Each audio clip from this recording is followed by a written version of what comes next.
Hello, and welcome back to Rock Tumbling Weekly.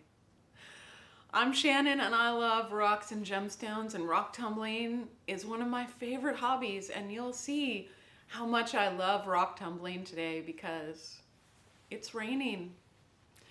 Not only is it raining, but it's cold and raining. So I'm really going to have an experience today, and I'm going to have some hot coffee and my hot heater waiting for when I'm done.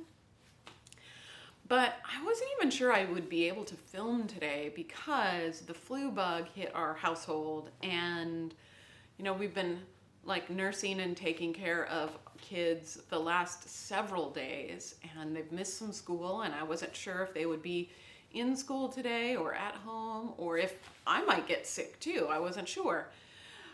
So that brings up a good, just learning scenario. What do you do if you can't do your rock rotation, your cleaning and recharging on the day that you're supposed to? Now, I was prepared to just unplug all of my barrels and wait until later, which is a very valid thing to do.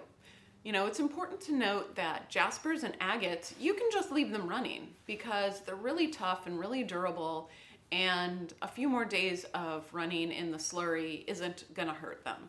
If you have quartz or anything that's softer, just go and turn your tumbler off. As long as you leave the lid on and it remains like airtight, the water isn't going to evaporate and turn your slurry into cement. It's totally fine. Then before you do your cleaning, then you'll want to run your tumbler for several minutes first to kind of break everything up, make it easier for that slurry to come out of the barrel when you actually can get to it. So we're ready to look at my barrels and get out there in the rain. So anyway, let's take a peek at what's tumbling this week. All right, the yellow Jasper has been in course, I think 5 weeks now. And I think it's really finally gotten to the place where I'm ready to move on. And the shape is really nice, really smooth. The vast majority of the cracks and pits are gone. Some of the ones remaining are just character bits, like that one right there. But, oh man, look at this color. I just love the variety in this. It kind of reminds me of a picture or desert jasper with just the lines and waves through it. But yeah, this golden jasper is now looking great. So I'm gonna give this an extra rinse off, make sure I got all my coarse grit gone, and we'll put this in medium. Here is the crazy lace agate, and this is definitely my favorite stage of the whole tumbling process, seeing the stones after their first week in course, because that's when their beauty is initially revealed. And it was hard to see what this crazy lace agate was going to look like before, but now we've got all of these really, really pretty specimens here, and just gorgeous. Lots of variety, lots of patterns. And I'm just so excited. And the slurry for this was red. I mean, red. Wow. So nice. I'm looking forward to peeking through all of these as I put them back in the barrel. This actually lost a lot of mass this first week, and I'm going to have to put in a significant amount of ceramic media to make up the difference, but so nice. Lovely. Right, here is the Lavic Sighting Jasper. This is the contest stone. And wow, it's got some really pretty browns and reds in it. But it looks, yeah, this is going to need a lot of work. I predict that these will be in course for quite a long time, which is why I'm glad I'm starting them in January, because some of these just aren't going to make it to the end, like that one. That's going to take too long to smooth out and is going to carry grit with it. Yeah, these definitely need a lot more shaping.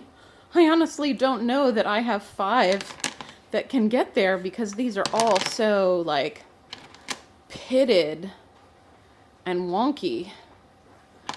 Yeah, and I honestly don't know that anybody's ever won using just a rotary. We'll see. Contests are a great opportunity for you to really hone your skills at a hobby. Your patience and perception and attention to detail. So, oh, that one looks really pretty. But yeah, these I suspect are going to need a lot of patience. But they're pretty, for sure. Ooh, that one's nice. Look at the colors in that. All right, let's get these babies back in course. Here is the Septarian, and I accidentally ran this for a full week in course. Accidentally, because I came out here and unplugged the barrel after a couple of days, thinking I'll get back to it today, and I unplugged the wrong barrel. So, but this, like I said, is not nearly as catastrophic as I thought it would be. It's got nice shaping. The calcite isn't all gone. I'm really loving the patterning in these. Like, really lovely. But I can still see some coarse grit in some of the crevices here, so I have to give that a really good wash before it goes into medium grit. Here is the Unakite after a week in medium grit, and it's feeling really smooth. Just have to say that Unakite slurry gets so thick. It was really difficult to wash these out, and they're going to get a wash cycle before they go on to fine grit, because there's just so much slurry sticking in between all of the ceramic media. But these are looking so pretty. Look at these colors. Kind of matches my raincoat today. Really beautiful. Yeah. All right, let's get these washed up some more and then put them in fine. This is the Obsidian that I put back in polish with the ceramic media because the plastic pellets didn't really work to polish it. So let's see how it is now. I'm just taking a piece straight out of the polish barrel, giving it a rinse and a wipe down, and it's got a good shine on it. It really does. But I can still see that there's some bruising around the edges. So, yeah, let's take a peek at another one. Rinse it off. Dry it off. Now the bruising around the edges on this other piece, I mean, it's not really obvious, but I'm pretty close to a perfectionist when it comes to these. That's not true. But still, there are some things that I would like to see. This doesn't have any bruising around the edges, and it's got a really nice shine. So it could be that some pieces worked out a little bit better than the others. This one looks great. So we'll just try one more here. Rinse.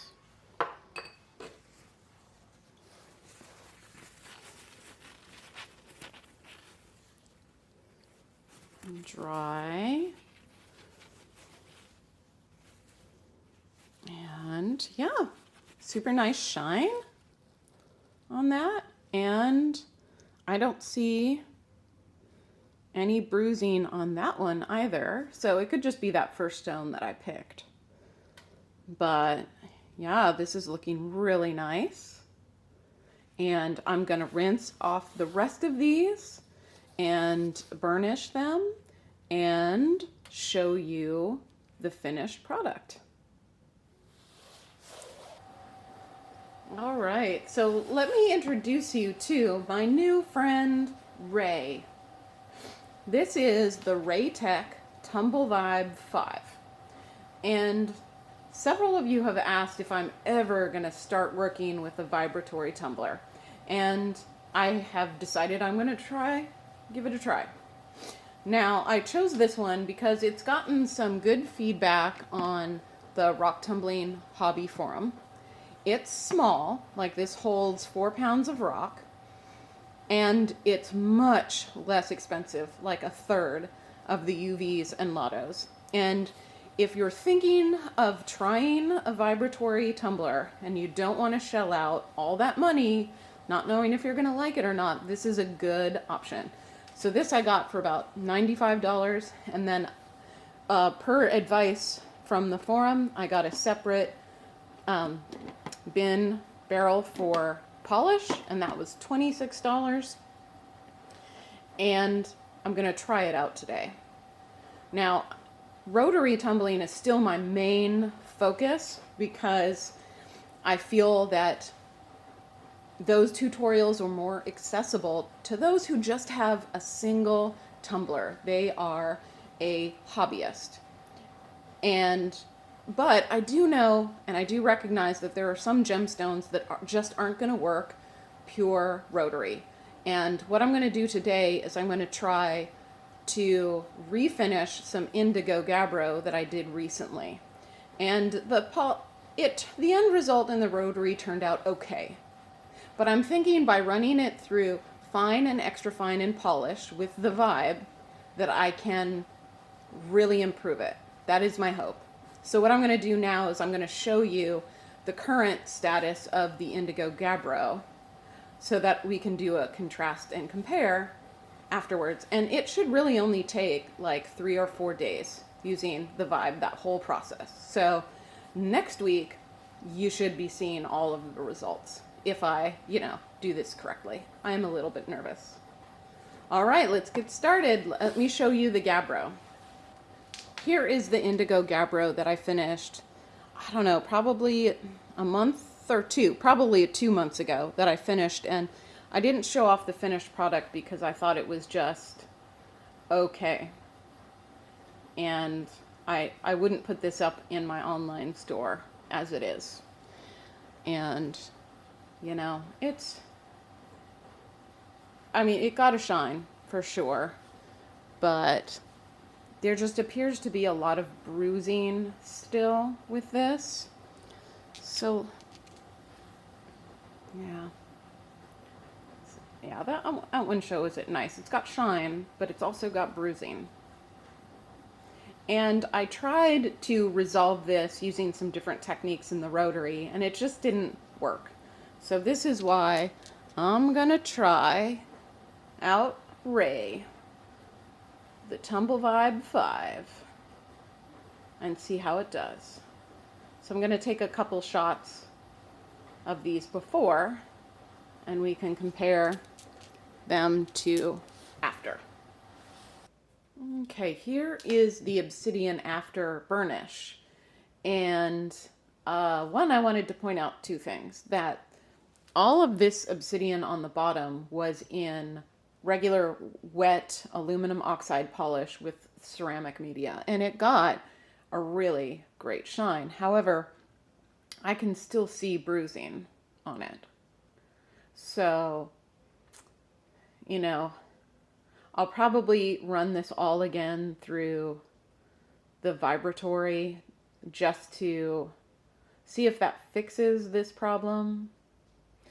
But the other thing I wanted to point out was that I had put these large pieces in dry polish, and you can see they're not as shiny. There's still some bruising on it. Yeah, you can see it here. But yeah, dry polish didn't get them as shiny, and they were both in polish for about 10 days. So as I said, I'm going to put this through the vibratory after the Indigo Gabbro is done and see if I can just fix this bruising on the edges. But, I mean, yeah, I'm disappointed. I really wanted rotary to work for Obsidian, but all of the good, like, successful recipes that I've seen have Obsidian running through a vibratory tumbler. So, I still have some Obsidian left from this batch, and I may try it again because I do have some ideas, but right now it's going to sit and wait for the vibe before I start up any more Obsidian. Okay, you will see this in an upcoming unboxing video, but I recently got in some red calcite, and I'm so excited about it that I'm just putting it in the barrel right now. So many viewers might know that how excited I am to tumble calcite. I really, really enjoy it. And red is a color that I haven't seen yet in all of my rough batches. And you see some of it's really dark and some of it's pretty light and translucent. So I am going to fill one of my small barrels with some of this red calcite and check on that every day. Today I'm starting up some Sunstone. And this is a really pale pale orange stone. It's a feldspar, Mohs hardness 6. And it's just such a pretty stone. It's one of my favorites, but we'll see.